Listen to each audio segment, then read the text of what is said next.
Good evening, friends, and welcome to a late night, well, not really late night, an 8 o'clock live stream with Crime Time with DutyRon and Ed Wallace. You know the drill. We're retired New York City police detectives and 9/11 World Trade Center first responders. If you like all things true crime related from the police detective's perspective, hit that subscribe button, hit that notification bell so you'll get all things DutyRon and this guy right here, Ed Wallace. When we go live or upload another video.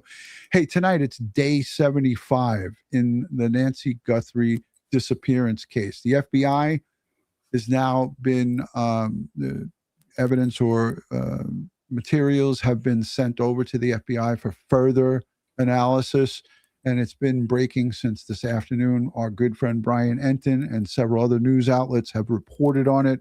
Ed, I wanted to go to you quickly on your thoughts on what we saw here today. I know you're the CSI and evidence collection guru, and everybody looks to you for some clarity, and that's why we went live here today. But before I do that, I want to say thank you to the Patreon supporters, the channel members, the replay viewers, the moderators, the folks who sent us super chats and buy me cups of coffee. You guys are what makes this a great place, and we give thanks and praise to each and every one of you. And if you're new, let us know that you're new in the chat, and we'd love to say hello. Ed, go for it. Well, from what I've seen, there's a lot of sensationalism going on in with these reports, and it's really getting hyped up. And you have some reports saying new evidence or this, that, and the other thing, and from what I can tell, none of this is new. Okay. These are things that they had collected and were sent to the international lab in Florida. And then now some of the data was transferred to the FBI lab in Quantico. And then some hair evidence and a portion of bedding may have been transferred over to the FBI lab in Quantico. And then from there, Quantico has sent out to contracted labs that they use, because there's only one forensic lab the FBI has, and it's in Quantico, Virginia. And they have 17 regional digital forensic labs, but not full-on forensic labs that do DNA work. That's the only one of that is in Quantico, Virginia. So they do contract out DNA work to certain universities and other private laboratories. Okay. And so I really find all this hype quite interesting, especially about the hair. Okay. So because the international lab does do SNP DNA. Okay. Yeah. So this was a rootless hair. There's two types of DNA that we can get out of it, as our listeners know all too well, in mitochondrial or SNP. And mitochondrial would be able to tell us the mother DNA of the person that submitted it. So right away, we should know if this is any of the Guthries in that case. But right. I don't know if the international lab was successful in doing SNP DNA on these hairs or hair. I don't know if it's plural. Okay. Right. And that's why they sent it to the FBI, who now sent it out to another lab to perform the SNP analysis on the hair. So I don't know what actually is going on. Yeah. And the confusing part is that, Ed, everyone's using these terminologies like the SNP, like what you're saying. MAD 96211 sends a message. He or she says, can you please explain SNP? We're going to get into that in the middle part of the show. But, the bottom line here is that, we like to come live to you when there's new information as it pertains to this case. And I also look at the heartbeat and the pulse of our website, Ed. When we get so many hits on a website and people are sending messages and emails and all of the social media, we are on all platforms. One word, DutyRon. Instagram, Facebook, Twitter, X, TikTok. I received dozens and dozens of messages about this story that we really feel is not even a news story, but we needed to come live to kind of give a little clarity to the true crime aficionados that watch this stuff, Ed. And it really is, for me, it's concerning because it gives people false hope. And people think, well, we're close to getting. We hope and pray that we're close to getting to a suspect or suspects, plural. But at the end of the day, this is the kind of reporting that keeps people who are of a lay person, it keeps people confused. So let me play this really quick, and I'll give you a little bit of an idea of what the news is reporting. I watched this. This is ABC News, and I believe New York 2 put it out. I saw it at 5 o'clock on my news station here in New York. New details in the Nancy Guthrie case. The FBI is analyzing potentially critical DNA recovered from her Arizona home. The 84-year-old mother of Today's Show host Savannah Guthrie was abducted 2.5 months ago. ABC News has learned the FBI is now using new technology to conduct advanced analysis on the DNA sample to see if it can lead to Nancy Guthrie's kidnapper. A private Florida lab that works with the Pima County Sheriff's Department sent the sample to the FBI in recent days. So, Ed, if you could, describe for the audience what's the difference between the SNIP and, what it stands for, what they can and can't get from it. I'll remove myself so you can have this. Okay, so specifically for hairs, if you had a hair with a bulb on it, a root, okay, from that root, the bulb, you can get your standard STR DNA of the mother and the father. Okay, and then up until recently, you could, if you didn't have the bulb or the root, all you could get was mitochondrial DNA from the shaft, okay, which means just the mother's DNA, right? Now with SNP, which is single nucleotide polymorphism, you can do these little cuts of genetic variations occurring when a single nucleotide, it doesn't, it could be T, it could be A, it could be C, any one of those nucleotides. Anyhow, now you can get a full genetic profile of both parents out of the rootless hair, okay?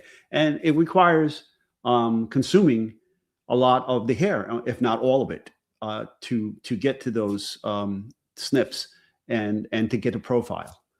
And so there's like a few labs that are very successful at it. Autumn Lab in Texas being one of them. Now, again, as I said, the international lab that this sheriff's office has a contract with has that capability as well. And there are other private labs that do it as well. Now, currently, I'm not aware of the FBI having that capability to do it themselves. That's why I think they outsource this. I know for a fact the NYPD, not the NYPD, but the New York City Medical Examiner's Office may outsource this as well. I mean, I'm sure they can do it in-house. I'm not sure if it's part of their procedures and protocols to do it as they are an ISO accredited lab, whether their protocols have been audited and so forth, that it's going to allow them to do SNP. Right. Look at and thank you for that detailed explanation. It helps to clarify for a lot of people. Look at what Karen just put in. Karen, welcome. Good to see you.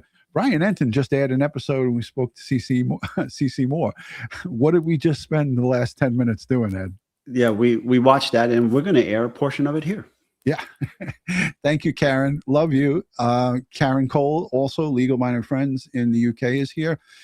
We received a few super chats while you were talking. Tara, 4611, sent in 10 and says, thank you for going live. I was waiting for your answers without the drama. I know that if we put clickbait and we went, crazy with the stuff, that we would have lots and lots of people, thousands and thousands of people here. But that's not what Ed and I do. And you know what? Look, more power to the people who do that. We're not really down with that because it doesn't fall in line with what we do here. We try to teach. Ed is a teacher, a forensic teacher, a forensic expert, a crime scene expert. We're not here to provide entertainment. We're here to provide you with the facts. And if that's what you're looking for, then you're in the right place. Again, we look at this doorway, Ed, and it drives me nuts. It drives me bananas with the mat that was left there. With that was so much possibility that they could have extracted from that mat and this whole area here. It just drives us both bonkers. Your thoughts? Yeah, I mean, that mat is a pet peeve for a lot of people in the biz, forensic biz, that is, and our audience, okay, that are sharper than the average person when it comes to true crime and forensics, okay? So there's no excuse for this, especially after the video came out. Once that video aired by the FBI, a forensic team from either the FBI or the sheriff's office should have ran out there and grabbed that and also searched that. Yeah, I get it. There was hundreds of people that may have walked over that, portico's floor and tile floor there, but still doesn't mean you don't go out there and try to search it and look to see if you can find saliva and amylase and so forth that may have leaked out of the perpetrator's mouth when he had that flashlight in there and was bending over at certain locations. Yeah. It's just in my opinion, forensics is a practice like practicing law or practicing medicine, and it's malpractice to not have done that. Agreed. Lorraine says here, where was the hair found? Your guess is as good as ours, but some people are reporting that it was off of a bed sheet inside the Guthrie home. So here's the thing with the hair. You're not going to get a mixture from here. Okay, now the hair can be contaminated on the exterior of the shaft, yeah, but there are protocols and procedures to clean the hair. So whose hair this is, either mitochondrial or a SNAP or STR from the bulb, if the bulb is present. I would assume that there's no bulb. Yeah. Okay, because there's no way that the international lab shouldn't have been able to extract an STR out of the bulb if it was there, out of the root. And then we would have a profile. Right. Okay. And we would know if it was a male or female. Yeah. Look at the comment here. Ed is up on the board. Nobody confirmed from the Pima County Sheriff where that hair was found. He or she's saying the hair was found on the bed. Whoever is putting that out there is not 100% definitive that it was found on the bed, because there's no official law enforcement release that the hair, this magical hair that they're talking about, was taken from the bathroom, taken from the bedroom, taken from the foyer, so I mean, the perps were inside this home, or the perpetrator, or plural perpetrators, was inside this home for 40 minutes or more, right? They didn't just sit there and sit down and twiddle their fingers and twiddle their thumbs. They're out there. Fafo, good to see you. Thank you for joining. Sorry. Yeah, no, it's fine. This is the one I wanted. Okay, what do you got there, Ed? So Mad96211 says, so the hair doesn't really matter then? No, not necessarily. All right, because if maybe International Lab had a problem with it, then couldn't get SNAP profile, but maybe Autham or maybe another lab could get it out. And then we can start doing some genealogy searches. Right. All right. If it doesn't come back to the Guthrie family and it's an unknown profile, okay, and it's not STR capable, it's not suitable for CODIS. And even if it is suitable for CODIS, and we do a search and the perp's not in there, right. Okay, or this person is not in there because we don't know whose hair this is, right? Then we can do genealogy searches as well and try to see if we can find some kind of familial link. And Girl Friday puts in a great comment. This is the comment that everybody is asking themselves. Hey, DutyRon, was it a single strand or was it more? We don't know. That's what I said in the beginning. We don't know if it was plural or singular. Yeah. So we also heard, Ed, you described a Fox News reporter or an outlet put out that it was part of the bed sheet. So no, in addition to the hair, there was a portion of bedding that was cut and submitted. Okay, got it. All right, yeah, I was just trying to look at the chat. I like to go through the chat and see what everyone's thinking. Let us know where you're watching, city, state, or country. We'd like to say hello. If you're new, let us know by saying new in the chat. We have a lot to cover in this next hour, and we want to get to it all. Brian Enton interviewed CC Moore. She is, Ed, correct me if I'm wrong, she's a genealogist, I believe. That's what we're saying these days. Yes. Yeah. So I got that right. Let's play a little piece from Brian Enton. He went and whoa, Ed, what happened there? He went out and got a hold of CC Moore on a pin really quick. And his interview with her, I really feel was, it helped to clarify a lot of things, but it also left a lot of unanswered questions. But she is an expert in her field, and she's an expert in this subject matter. So I appreciate that Brian did what he did. He reached out to her, and she gave him her time. So let's take a listen to it, and then we'll get to your questions right after this. It's kind of just developing here within the last couple of hours. But I want to see what you think is going on behind the scenes here, because what I have from my source is that DNA evidence from Nancy Guthrie's home has been sent to the FBI lab for advanced analysis, and the evidence includes hairs found in Guthrie's home. So so here's maybe why some people are saying it said, Brian said from his source that it said hairs, plural, right? Right. Yep, that's correct. And others say hair. Okay, so what is it? Yeah. So again, I hope it's hairs, plural, because more hair is better than just one. Mm-hmm. But this is how things get misconstrued. So let's keep it going. The fact that it's hairs, what does that tell you? Well, I've been really hoping that maybe they did have some hair to work with. Because of the more recent advancements in the field, hair absolutely can make the case solvable. So I'm really excited. And the fact that they sent it to the FBI is interesting to me because they don't have the technology to extract SNPs from rootless hair. And I am assuming it's rootless hair, because if it had a root, it would be really quite straightforward. And the lab in Florida would have already done that. And maybe the case would already be solved. And so this is very likely a rootless hair or a hair shaft, which until recently we were all told did not contain any useful DNA for forensics or for this type of analysis. So the FBI regularly works with a company called Estrella Forensics in UC Santa Cruz, founded by Dr. Richard Ed Green, who is brilliant. And he is one of those people I love that proved everyone else wrong when he was able to refine a technology, create and refine a technology to extract SNP profiles from rootless hair. And I personally have helped solve 6 cases, I think it is now, that only had rootless hair as the physical evidence. And there are many, many more that have been solved and are in the process of being solved. So it opens up many thousands of cases for being able to finally be solved that don't have any other type of DNA evidence. So I've talked about this a lot in this case, that I was hoping there might be the opportunity to find some hair. Now we just have to hope that it is the person or persons, one of the persons who kidnapped Nancy. And so before, I'm trying to make sure I understand you correctly. So before, when there was hair found that didn't have the root, it was just deemed to not really be that useful, and that has now changed?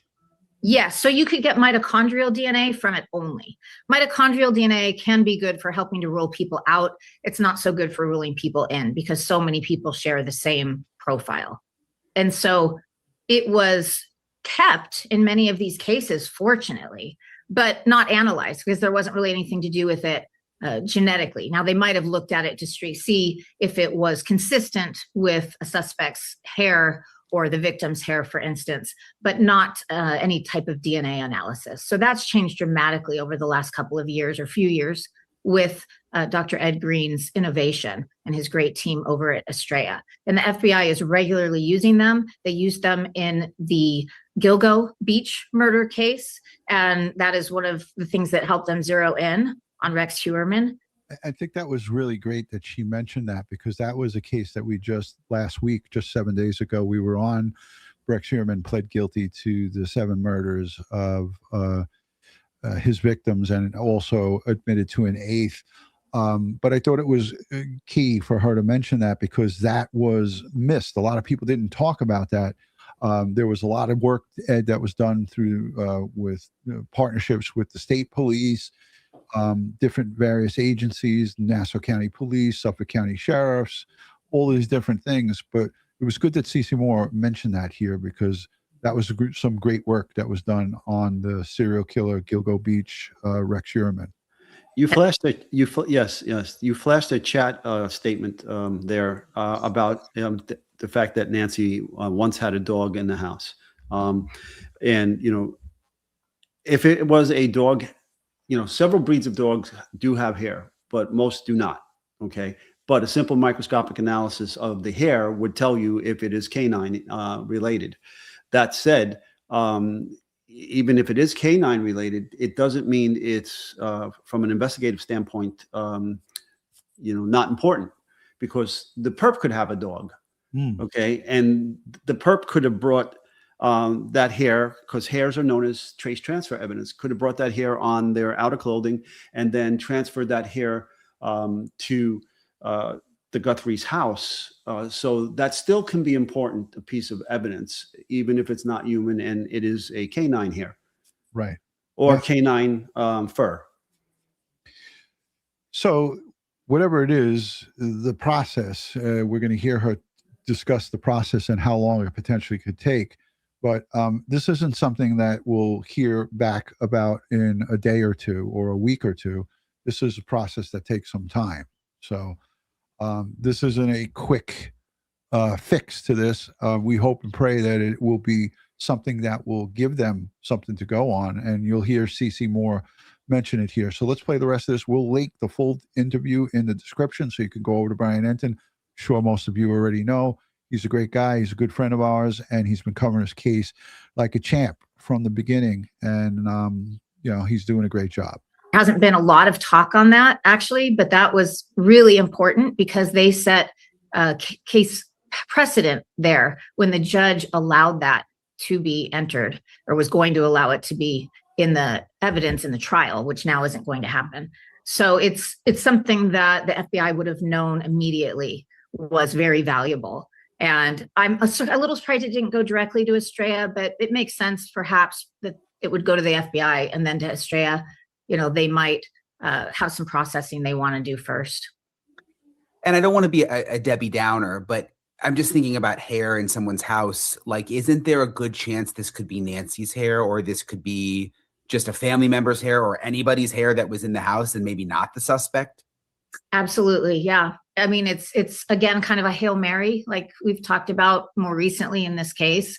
Everything is getting to that point, I feel, because so much time has gone by, but you just never know what that one little piece of evidence is that can break a case wide open.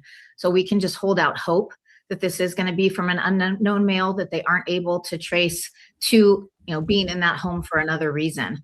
And sometimes you don't know if it's male or female. I mean, you don't really, unless it's long and dyed, it might be more obvious. Like in the Gilgo Beach murder cases, some of those hairs traced back to Rex Sherman's wife and his daughter. And so they have to process the hair to determine, is it male or female? Here's a good comment. And I think Cece Moore, you almost just addressed it. Said, could it be possible for a case to be solved and successfully processed due to one little hair? And I answer to this, yes. I mean, if this is a hair that they can identify as, unknown male, unknown female, or known male that's in CODIS, yeah, Anita, absolutely. Abso-freaking-lutely. Ed? Yeah. I mean, right now, what she's saying that we don't know if it's a male or a female. Well, that would suggest to me that, again, it doesn't have the bulb, and you can't do that with mitochondrial. So the only way to do that is to get a SNP profile. Yeah. Always send the items like the hair around to the different labs, or are they just sending the data that's already been collected? They would have to actually send the physical hair to Estrella because they are the ones that have that capability to extract that DNA from the hair shaft. Now, this is something I know that DNA Labs International has been working on for a long time as well. I have not yet seen any successful cases from rootless hair in their coming out of their lab, though. But it may be something that they are hoping to be able to do in this case. I just saw them at a conference. I know they're working very hard on working with hair shafts, not only for SNPs, but for STRs. They mentioned that during one of the presentations this week. Now, that would be a huge breakthrough if you can extract STRs, because that is that court admissible standard law enforcement profile that has been used for many, many years, for decades. And that has yet to be accomplished. And so that is something that I heard this week that many labs are working toward right now. Is it possible that, I'm just trying to think, because we only have like vague information about what's going on. Is it possible that this is not rootless hair, that this is DNA from regular hair, and they're trying to do genetic genealogy, and that's why that would go to the FBI? That doesn't really make sense to me, because if it had a root, that's a very standard type of analysis. It would not be mixed. It would be a single source profile from that root. And I don't see a reason they wouldn't have already started genetic genealogy through DNA Labs International. They have their own program to do that. If there had been a hair found with root that traced back to an unknown male in that home, I suspect this case would already be solved. So that leads me to believe it's much more likely it's a rootless hair. Otherwise, it just would have stayed in that lab in Florida. Ed, anytime you want me to stop it, and if you want to comment. Well, okay, this is a good point to stop it. Now, she was saying that, you know, if it had a root and they got an STR profile, that she thinks that, you know, and they knew it was a male, that this case would have already been solved.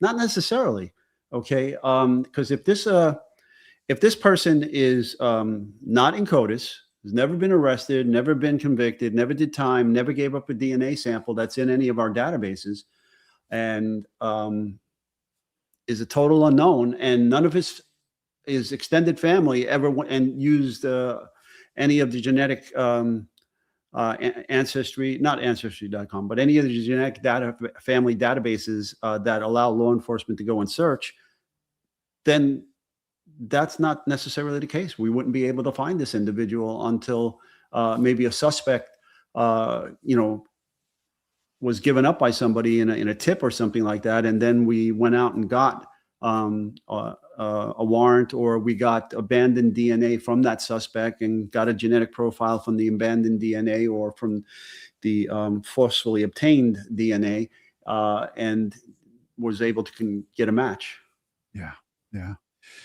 There's so many different possibilities that could be going on here, and Brian alluded to it. You know, there's just so much not clear information that's being released, and it's in part too that, you know, Pima County Sheriff, they made a statement on their X account on Twitter, but you know, there's no communication with a public information officer, not saying to give up the shop and give up all of your back end information, but because of the Pima County Sheriff Chris Nanos, he's shut down. Basically, he just went into a bubble and said, you know what, I'm not talking anymore because everyone's making fun of me. That's not how this is supposed to work. You are an elected official, the sheriff of Pima County, and you're supposed to give some type. Even if you just come on and say, hey, this is our this is our monthly or this is our bi-weekly update on this Nancy Guthrie case for his own citizens of that county. Forget about us.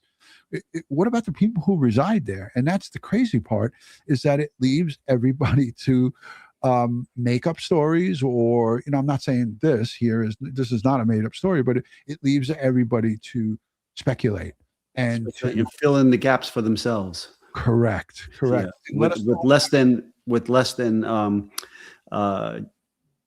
validated information. No substance to it, no official validated information. He took his ball and he went home. Yeah, basically.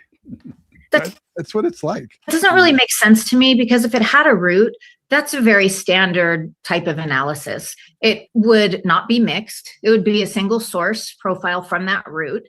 And I don't see a reason they wouldn't have already started genetic genealogy through DNA Labs International. They have their own program to do that. If there had been a hair found with root that traced back to an unknown male in that home, I suspect this case would already be solved. So that leads me to believe it's much more likely it's a rootless hair. Otherwise, it just would have stayed in that lab in Florida. And remember, they said that there was DNA that was mixed from inside the home, and that was one of the challenges that they were having. How does that fit into this new piece of information? Because, like you said, if they have hairs, that's not mixed, right? Right. It might be contaminated and they have to clean it. And we see that a lot with rootless hair because oftentimes it does have contamination, but it's only on the outside. So they're able to clean that and get past that to the DNA of the person who. Ed, someone in the chat's asking, what do they mean about cleaning it? Is it like giving it a bath, a shower, and shampooing it? Yeah, well, there are validated protocols for getting rid of the contamination off the hair, and yeah, some of them are dry and some of them are wet. Had that hair on their head. So the mixed sample would just be a completely different sample. Okay. So this is what I've been talking about a lot, was the hope that they had dozens or hundreds of other pieces of evidence that they were processing, or maybe went back and found after the first DNA collection, because that mixed sample is going to take some time, clearly, based on what we've heard. And so I was hopeful there might be something else that would pop up in this case that could be a faster way of identifying this person. So I think these are two completely separate things. Okay, so these are different items that they found, the hair and then something else that's mixed. Right, and that's more likely going to be something like transfer DNA, maybe a doorknob, or maybe a bed sheet, something like that in her bedding. You wouldn't think there'd be a lot of mix there, but you never know, does she do her own laundry? Does she have a house cleaner? That type of thing. And so again, I want to be clear, CeCe Moore doesn't have any information from the case file. She's doing her own speculation that they possibly got this from the hair, from the bedding, from these different places. And this is where we're left to do. This is where we're at. This is all you can do. So just because she's saying it doesn't mean, or anybody's saying anything, it doesn't mean that it's Bible. It's just pure speculation of potential places where you can collect this stuff, right, Ed? Yeah, well, this is the Captain Obvious moment. These are the obvious locations where we typically find these things, and so she's just spitballing here, not having the case information, as we don't either. So, Yeah. And I just wanted to clarify that, because some people take it as this is Bible. This is it. This is where they got it from. The bed sheets. Yeah, it's complex mixtures she was talking about. Like if it's three or more, typically they don't do anything with it. Okay, the forensic labs will not proceed any further with it based on the protocols and if they're ISO accredited and so forth and so on, because at that point, it's not something that they're going to waste a lot of time on. Yeah, it's funny. Brownie, yes, Blue. She unfortunately, this will turn out to be a nothing burger into another nothing burger. When I talked to Pima County Sheriff Sergeant Aaron Cross, those are his exact words. This he actually I'm not laughing about this, but I'm laughing at the comment because it's so similar to when I asked Aaron Cross about this before we went live. He basically said the same thing. This is a nothing burger. Yeah, but I'll give you the but. But wait, there's more. No, but it will be kind of ironic, is the word, if the contracted lab, whether it's the lab CC is talking about or it's Autumn Labs, the FBI sends that hair to get SNIP, manages to pull it out where the international lab wasn't able to. Okay. And, it's not as if we haven't seen that before, because it has. And Autumn's labs actually spoke about it, about how another lab gave it a shot, couldn't do it. They got the remnants of what was left over and they got it. Right. Yeah. Or just like we talked about the cases with Jared Bradley and how other forensic techniques were used on the stone, and then 30 years later or whatever it was, he breaks out the MVAC and boom, he gets a full profile.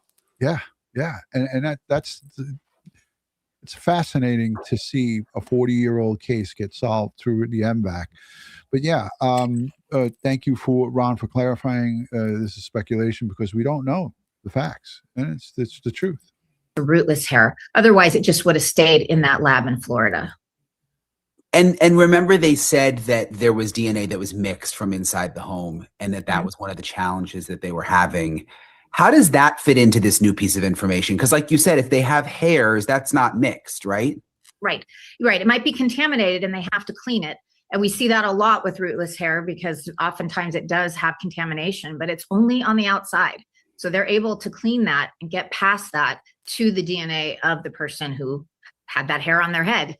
So the mixed sample would just be a completely different sample. Okay. So this is what I've been talking about a lot, was the hope that they had dozens or hundreds of other pieces of evidence that they were processing, or maybe went back and found after the first DNA collection, because that mixed sample is going to take some time, clearly, based on what we've heard. And so I was hopeful there might be something else that would pop up in this case that could be a faster way of identifying this person. So I think these are two completely separate things. Okay, so these are different items that they found, the hair and then something else that's mixed. Right, and that's more likely going to be something like transfer DNA, maybe a doorknob, or maybe a bed sheet, something like that in her bedding. You wouldn't think there'd be a lot of mix there, but you never know, does she do her own laundry? Does she have a house cleaner? That type of thing. And so, Ed? Yeah. So you popped up a question from the chat about, could the cleaning destroy other evidence? Well, here's the thing. If I grab a handful of your hair with my bare hand, and I have my sebaceous oils and I'm coating my fingers, and I have skin cells that are about to slough off. When I'm pulling that hair, if I dislodge that hair from whatever source it is on your body, and I drop it onto the ground, right? Well, my DNA from the sebaceous oils and or my skin cells could be on the shaft of those hairs, especially if it's long hairs like this. That's CC's hair is long, and I yank that out with my bare hand. Now, one of the first things people do in the lab with hairs is conduct a microscopic analysis of the hair. Okay, and so if they see some kind of foreign matter or skin cells on there, well, then they should then do the next thing is collect that off there before they attempt to clean it, right, to do a SNIP profile if there is no root, right? They should collect what's on that hair, and then have that checked for DNA. So it could be skin cells, it could be the sebaceous oils from my hands that are secreted through your pores, that what coats your friction ridges, which allows you to sometimes leave fingerprints on surfaces that are conducive to accepting them. There you have it. Always could look to Ed Wallace for clarification. So thank you for handling that comment. I'm more hopeful about this. If they really do have a rootless hair and it is from that kidnapper, then this is going to be the piece of information that will solve the case. Does rootless hair take along? Again, she said if, right? There's yes. Yeah. So people hang on every word and maybe miss some of the words, but it's that big if, and that would be a huge, huge break in this case. And then people are now asking in the chat, like, what if the evidence was sent straight to the FBI and then they sent it to their lab that can handle this? Would this have maybe taken less time? Because now we handled it straight down to that contracted lab. He handed, remember Sheriff Nanos early on when he was talking, he said, we want to make this simple. We don't want to send DNA from the scene to some to the FBI, some to our contracted lab. To make this easier, we're just going to give it all to our contracted Florida lab. Do you agree with that, Ed? Hell no. I prefer that they would have given it to the FBI and used the FBI's resources. FBI can do a lot of it themselves, and as in the case of SNIP, they'll send it out to the appropriate laboratory that they have the most success with. Now, that said, let me give you another scenario about contamination on the outside of that hair. If this was, say, Nancy's hair, right? But again, if this was Nancy's hair that was pulled out of her head, let's just say, okay, by the perp with those gloves, well, his saliva from putting, using the gloves to put that mouth flashlight in his mouth and then touching the mask and touching other parts of his clothing may have transferred his DNA to the outer gloves, whether it's skin cells, saliva, mucous membranes, whatever the case may be. And then him tussling with, Nancy and pulling hair out. Okay, that could transfer there to the shafts of Nancy's hair. But again, if any mitochondrial DNA was done on the hair, because you don't need the whole hair to do that, you would be able to see that it was, it had her family mitochondrial DNA present. Yeah. Okay. Yeah. Makes a lot of sense. And look, we hope and pray that everything was done the proper way, but with Sheriff Nanos handling this case, the way things went down and the little bit of history that we know with him and the FBI, I'm not 100% sure. FBI is not lead in this. He's still the lead. I just want to take a minute to ask everyone, if you could please hit the thumbs up and make sure you're subscribed to the channel. Sometimes YouTube unsubscribes people. I've had many people say recently that I thought I was subscribed, but I'm unsubscribed. If you could just take a moment, it's free to subscribe. We are retired New York City police detectives, and if you like things from reports from the police detective's perspective, this is a great place for you to be. Also, too, if you're new, just let us know in the chat. If you're new, if you're a replay viewer, we like to know if you're watching this on the rerun. Ed, let's get to the end of this because he's almost done with her. I wanted to, go to the audience and take some questions before we wrap it up. Time to analyze? Generally, it does. Yeah. My experience is it can take a number of months. I'm sure they would push this to the top of the priority list because it's still a hot case versus many of the cases we're using rootless hair on that are, decades old.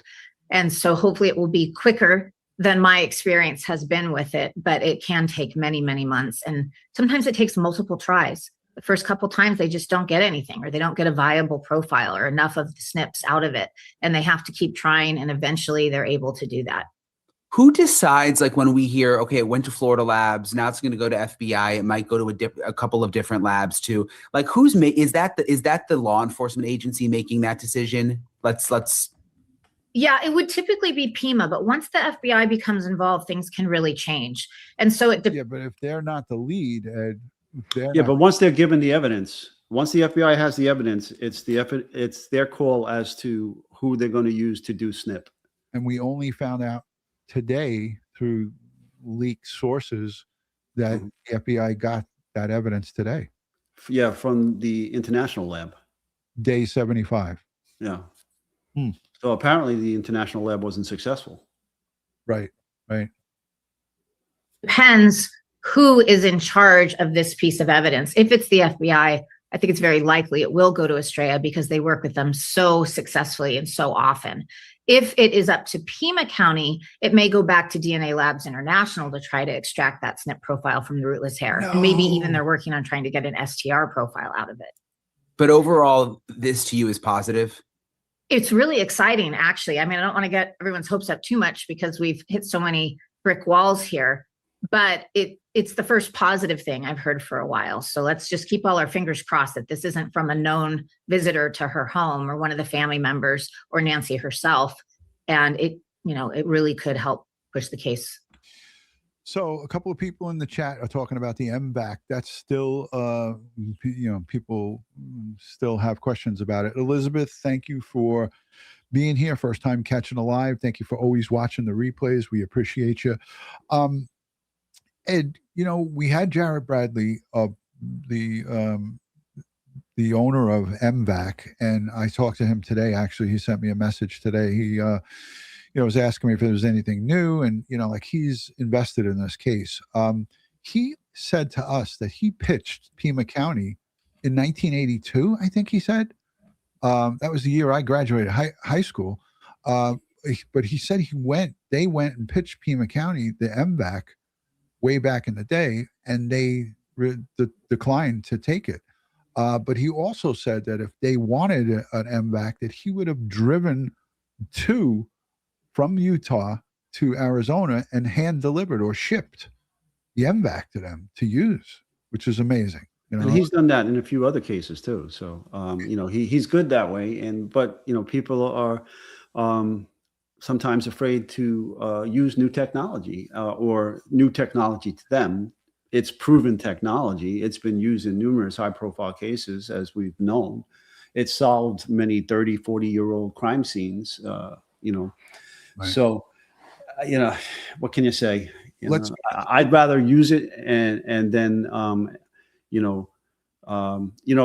adage that you say, I'd rather ask forgiveness than approval or permission. Right. Yeah. This is one of the most frustrating cases that we've covered in recent memory because of the lack of communication and the lack of DNA and evidence preservation. Like, this crime scene blew my mind on February 2nd. They just let everybody just walk up to Nancy Guthrie's front doorstep. And I not to beat a dead horse here or keep repeating the same thing, but that really bothered me so much, and I know it bothered you a lot. The pizza delivery guy, the people that were coming up, and this is still going on outside of Annie and Tommaso's home.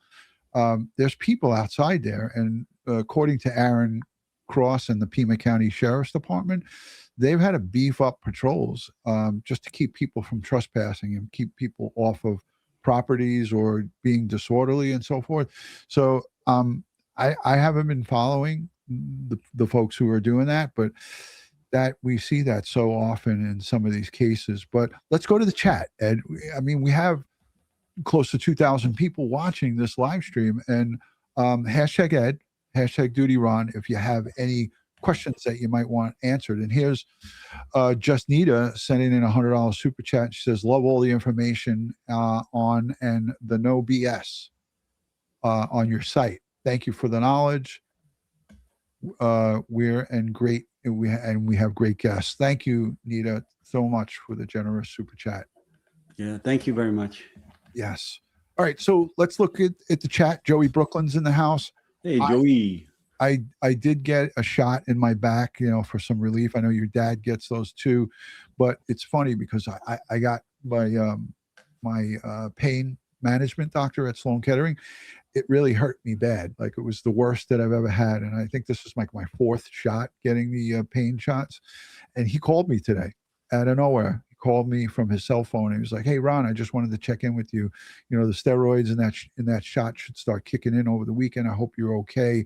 Like, that's how concerned he was. But I was having a really bad time. So that's why for the last 7 days, I've been off the grid.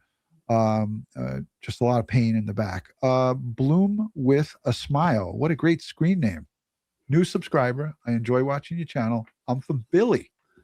Hey, welcome. Thank you for subscribing. I got to tell you, I've been watching a lot of Philly string marching bands that you guys have down there. I love them.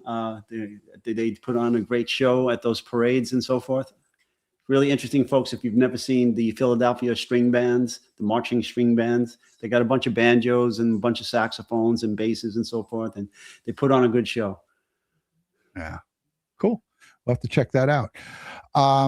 Good Juju says it bothered all of us, that and the fact that they didn't take the mat on the front porch. As you said, Ed, you alluded to that earlier.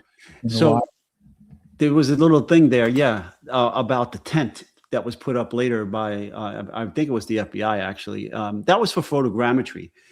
They went in there and darkened the room there. They put up a height scale because they were trying to get the height and weight of the perp with the mask. So that's what they were doing there. But normally when I do stuff like that, I'm also using that for alternate light source work where I have to darken it, or luminol or blue star work where I'm using a chemical luminescence to try to locate blood. And with the forensic light source, I darkened the room too to look for fluorescence of some forensic evidence, things of that nature. Hmm. Yeah, and you know, like people were saying, like, oh, could they have been measuring his foot for to see if, you know, they measured the tiles in that foyer there to see in the entranceway to see, you know, what his foot size is and also his height against those bricks. But you know, like people were saying, well, why did they have to cover that up? Why did they have to put a tent up there to do that? Well, a lot of times they would do, you know, if they did a 3D laser scan, like you're wearing the Pharaoh shirt. So if they did a 3D laser scan and, you know, maybe they didn't want the public to see what they were doing and so forth, or maybe they needed it to, again, for the other lighting techniques that they were trying to do. Yeah. So yeah, Jared Bradley told us $51,000 was the cost for the MVAC machine. But you know, like, again, FBI is here. There's that task force that Sergeant Cross talked about. Supposedly, I read in the paper today, and I didn't confirm it with Sergeant Cross, but there's supposedly now between PEMA and the FBI about 24 investigators that are still assigned to this case. We heard the number was much less. Remember, he said 4, I think 4 from PEMA and 1 lieutenant or 1 sergeant, 4 detectives and 1. And the rest was whatever the FBI gave. But you know, it's funny. We don't hear any updates from, remember early, the FBI director, Kash Patel, early in this is day 75. So it had to have been in the first month or so. Remember, he actually tweeted, it was in the early stages when he tweeted out that video on his X account. But it's been crickets since then. We haven't heard anything from him. I know that it's not his place to start giving updates on investigations, but it really seems like this did cool down a bit. But this interview with CeCe Moore, we played it in its entirety. I think it was very interesting if you want to learn about the hair and DNA and how it's collected and how it's analyzed. So I didn't see any questions. I just see, you know, just questions like, here's Kathleen saying, why do you think that law enforcement was at Annie's and Tommaso's house at night taking photos in the dark inside the house? Remember that? Earlier on? Yeah, I think, you know, when they darken the rooms like that to take photographs, it's usually something I do with either alternate light source or the chemical luminescence of luminol and blue star. Well, there you go. And what would be the purpose of them doing that, Ed? I'm just walking you into this. Well, you know, maybe they got some kind of fluorescence or some information to believe that there may have been some latent blood material present. Interesting. Allie Brooks, I had just gone over this, but thank you for asking. I'm feeling good now after I got the shot. So I feel better, definitely. Fuzzy Doxy, good to see you. Hello, Nicole. She said, that's true, Ed. So grateful for your knowledge. So many people look to you for, you know, for clarity on these cases. There it is. So like this question right here. Yes, if we use an alternate light source, saliva will fluoresce under UV wavelengths, okay? But that's not the only thing that will fluoresce. Seminal fluids, vaginal fluids, other serological materials will fluoresce. Blood won't fluoresce. Blood will turn black in the presence of UV. And there are some chemical tests that you can do for amylase. So yes, there are a bunch of field tests that we could use to search and then to get a presumptive positive for saliva in the field. That said, Ron, do you mind if I bring up that episode? In 2 seconds, I want to just get to a couple more questions that I saw. Yes, absolutely, Ed. Right after this, Tina Gaines says, put a hashtag in front of your question. Yes, thank you, Tina. And listen, I want everybody to know, we're not intentionally, you know, avoiding the questions. It's just that there's so many questions, and sometimes the chat goes quick, and then we're in the middle of, you know, talking about a topic, and then something comes up that we talked about earlier. It's hard to circle back on that. Thinking for myself, it's the go to forensics with or without his red solo cuffs. Thank you. Ed's always got the props ready. All right. Ed, go ahead with your what you want to talk to the audience about. I'll put you full screen for this. I like this edumacation. Okay, that's pretty funny. So, folks, I've been on a lot of documentaries, TV shows, true crime, or as they call them, docudramas, things of that nature. And one of my favorite, one of my high-profile cases was the Kimes case here in New York City, the Kenneth and Sante Kimes case. Now, there's been several books written about that case. Mary Tyler Moore did a television movie about it. One of the shows that I was on is American Greed, and the title of the show was Deadly Rich. And that aired in November of 2018, November 5th, 2018.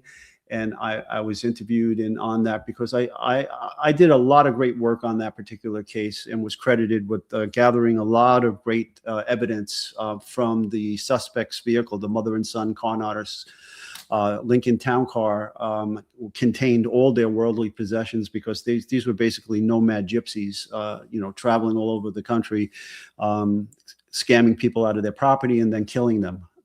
In this case, they targeted a woman in New York called Miss Irene Silverman, and she was their latest target, and they killed her over a 4th of July weekend and dumped her body in New Jersey. We never did recover it.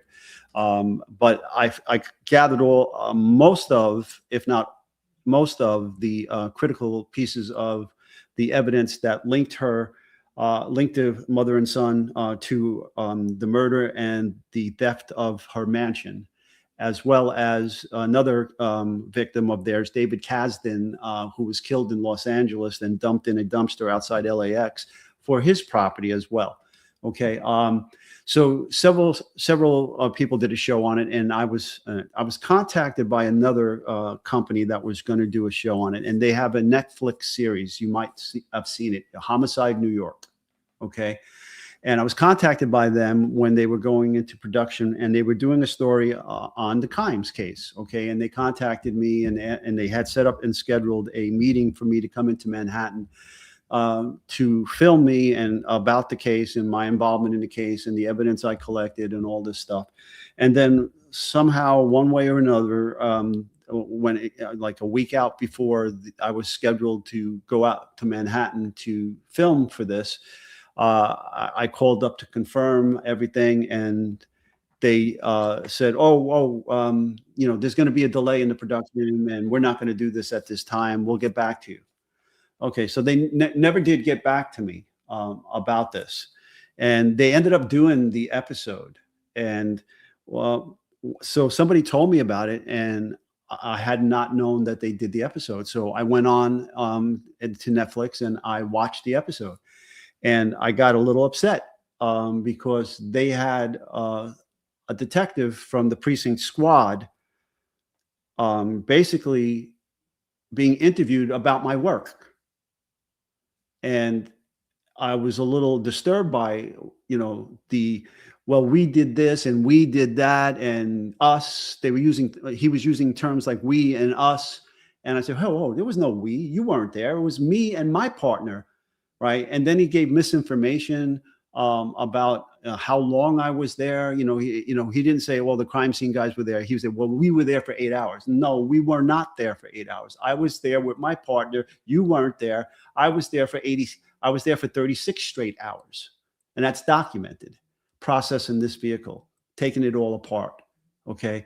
So, when I saw that get aired, and, that they were using this guy to talk about my work instead of me, and then to get the facts wrong, I was very upset about that. So if anybody's seen it, then you know what I'm talking about. But you can go on to Netflix and watch that episode. But if you want to watch a better accounting for what I did, then you could just look up the American Greed, Deadly Rich TV show, episode 8 of, I believe that was either season 1 or season 2, November 5th, 2018, to get a full accounting of what I actually did and what actual evidence I collected and then testified in court and we got the conviction without a body. Very frustrating. And I know Ed very well. We met in 2021, and I wish that I knew Ed while I was on the job, because I would have been I would have had so much more knowledge from being around Ed. But I could tell you from being Ed's friend a long time, this really bothered him, and rightfully so. He spent 40 or more hours, processing and working this crime scene. I would never take credit for somebody else's work. Of course not. Okay, I've never done that, but I would never do that, and and say things like we or had he said, well, our crime scene detectives did this, I would have been cool with that. Yeah. You don't have to mention my name, but just say our crime scene detectives did this. Okay, and they spent this amount of time here, and they collected this important piece of evidence and that important piece of evidence, right? Yeah. I see somebody say there is stolen valor. Yeah. I get it. It's Nita. Yeah, Nita, thank you.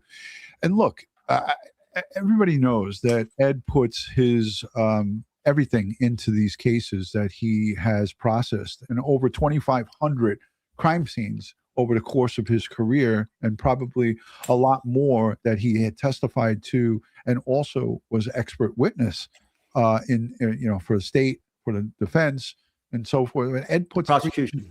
Prosecution. Ed puts everything into this. Yeah, you're right. It was very unethical on the part of not just the detective, but the producers of the show, because they contacted me. They knew I did this work. They originally had scheduled me to come in and be filmed for this episode. Okay, so there was a lot of unethical behavior done on many people's parts. Look at Franny Melville, a channel member for a long time. She said, Ed has more pride in his work than anyone I've ever encountered. #Ed. Yeah, I mean, it's just so shitty that, Netflix and these TV shows, they just want to bang out this stuff, and they don't care who says it or what their credentials are or what their role is. Every time I see the front of this doorway, it just pisses me off. Listen, it's not as if this guy, this squad detective, didn't do important, valuable work for this case. He did. Okay. Yeah. But don't take credit for other people's work, or don't talk about other people's work as if you were there and you did it. Yeah, that's horrifying. And I know it bothers you a lot. Because you wouldn't be speaking about it here. We don't usually take up airtime to air these types of grievances, but this is personal. And Ed, we could talk about this as long as you want.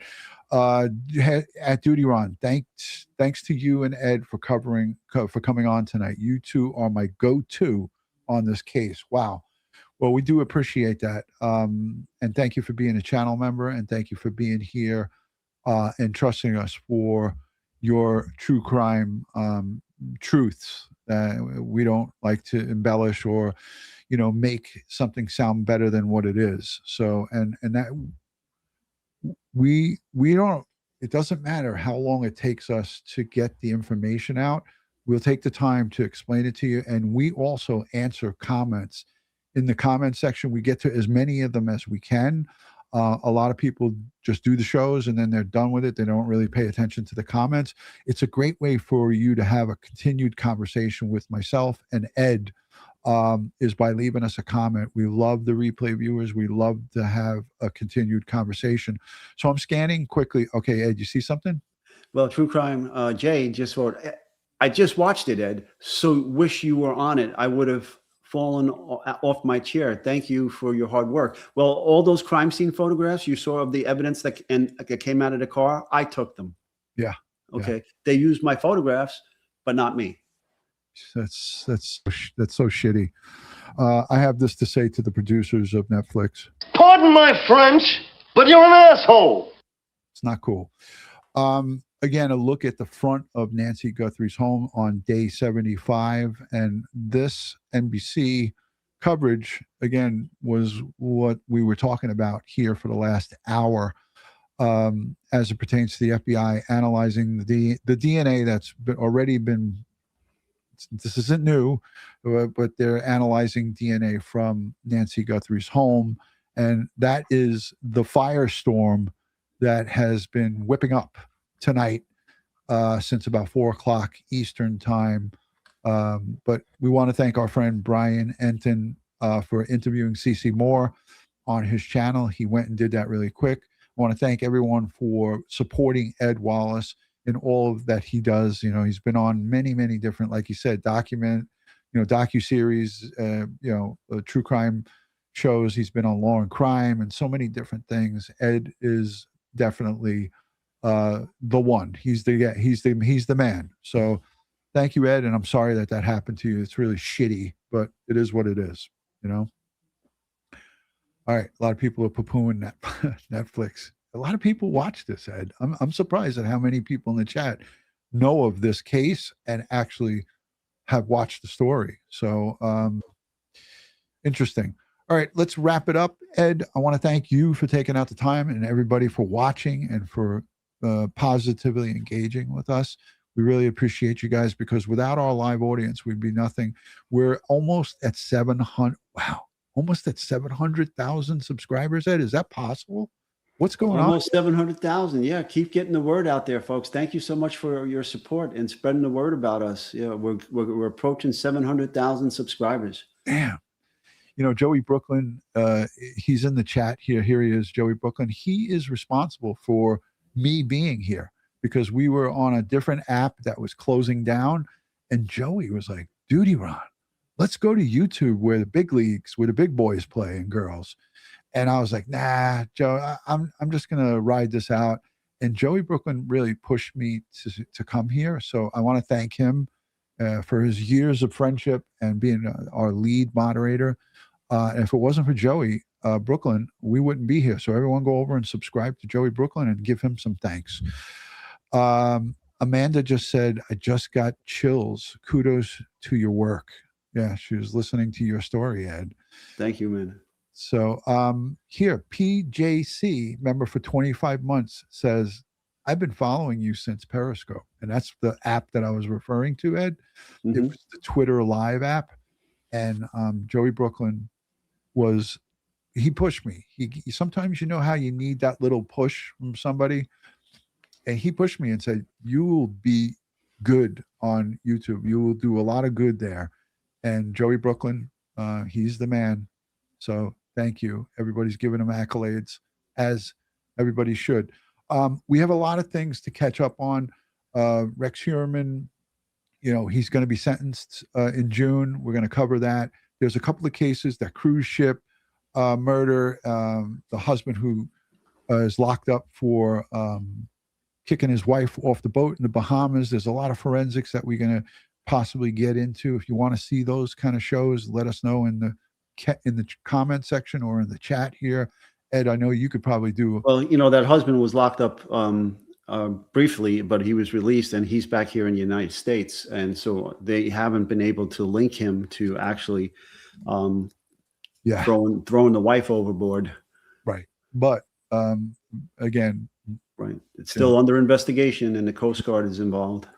Correct. All right. So thank you, everybody, for being here. I hope everyone has a good rest of their evening. If anything breaks or if there's anything new, we will be sure to bring it to you. This has been a special report from Crime Time with DutyRon and Ed Wallace. Thank you to the replay viewers, the super chatters, the moderators, the mod squad. I never like to forget about our moderators. They are doing this for free, and we appreciate them. They keep the chat classy. So we love you guys. Thank you, moderators. And we'll see you on the next one. On behalf of Crime Time with DutyRon and Ed Wallace, sending the Guthrie family strength, prayers, and positive vibes, and the investigators all of our best to get this case solved. I'm hoping that there's a break sooner than later. We're in day 75 going into day 76. We'll see you all soon, and thank you for joining.